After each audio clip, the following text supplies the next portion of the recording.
Here we are guys and welcome back to this new video. Today we are gonna have a look at the Senate 2021-2022 election, aka the midterm elections. We are not gonna focus on the governor or on the house elections because it will take too much. However, we are gonna have a look at the most challenging Senate races and we will try to foresee who is gonna win. So if you are interested in the video, I hope you are gonna enjoy it.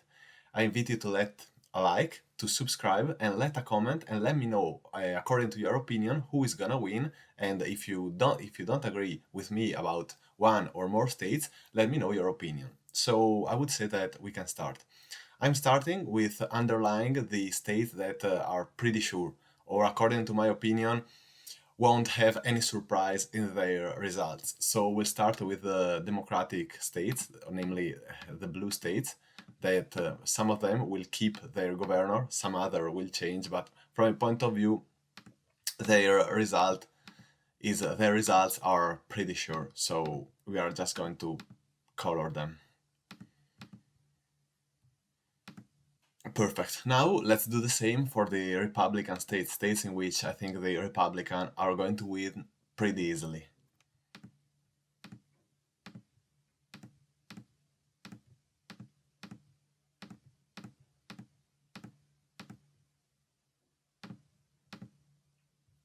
Okay, let's now focus on the most challenging races, or on the most challenging states. In fact, in the state that I still haven't painted, the race is gonna be very tough and in some cases as close as possible. So let's start with Ohio. Several surveys say that Ohio is gonna be tough, it's gonna be close.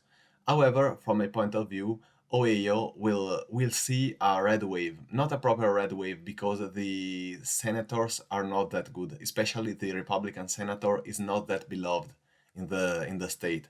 However, since during the midterm elections, the opposition party, the party who is not at that is not at the president, at the White House, is gonna achieve more votes, I think that Ohio is gonna be red, even if probably the winning percentage won't be that high.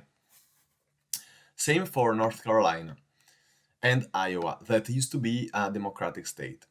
On the contrary, here we find Georgia, that used to be a Republican state, and Florida, that used to be a too close to call.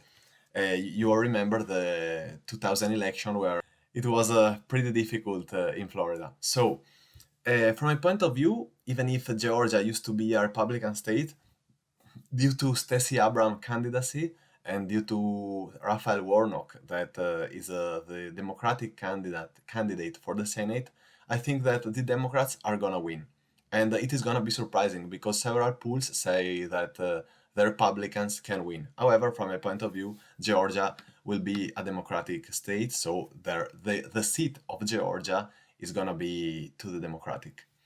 On the contrary, Florida is gonna be a Republican state. This is due to the governor elections, where Ron DeSantis, from a point of view, is gonna win pretty easily, and the same for Rubio, namely the Republican candidate for the Senate. Let's have a look now at Wisconsin. Wisconsin is and used to be a Democratic state.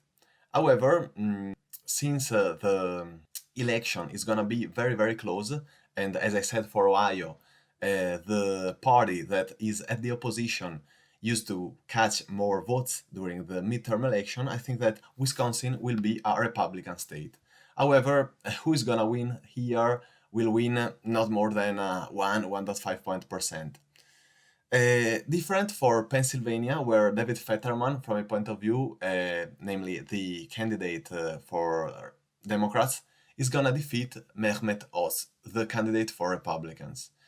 However, we have to take into account that Fetterman is sick, not that sick, but he suffered a surgery, so his condition are not that good. So, if Fetterman would have found in a perfect condition, probably Democrats would have won with a major percentage. However, due to the not perfect of health of Fetterman, Democrats will win, but not more than 1.5% from my point of view.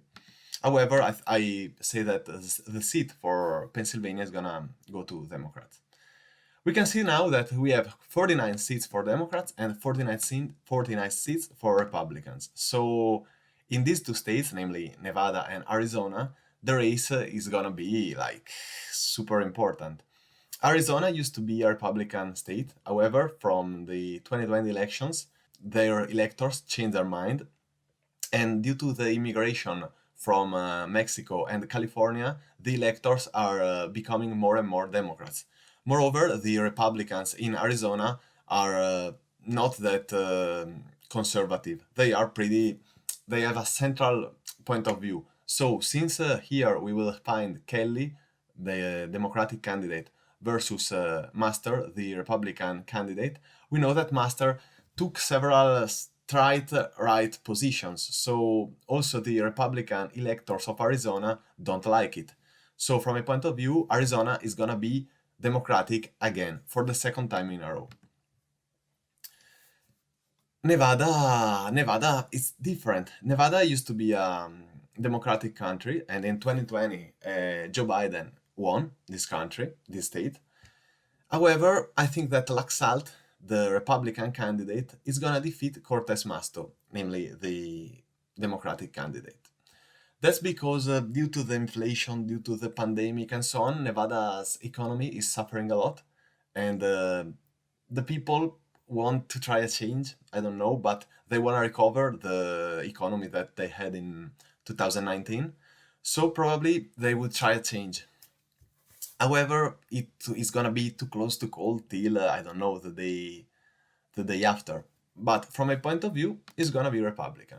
So we will have a 50-50 situation. But as we know, once you have like a 50-50 situation in the Senate, the vice president is gonna vote. So for this reason, since the vice president is Kamala Harris from the Democratic Party, Democrats will have 51 seats compared to the 50 of Republicans. Democratic are going to control the Senate, however, without a strong majority. So it's gonna be tough governing with such a weak majority. From this video is all. I hope you enjoyed it. Sorry for my English errors as my English pronunciation, and let me know your opinion down here, and see you to the next video. It's been a pleasure. Hi guys!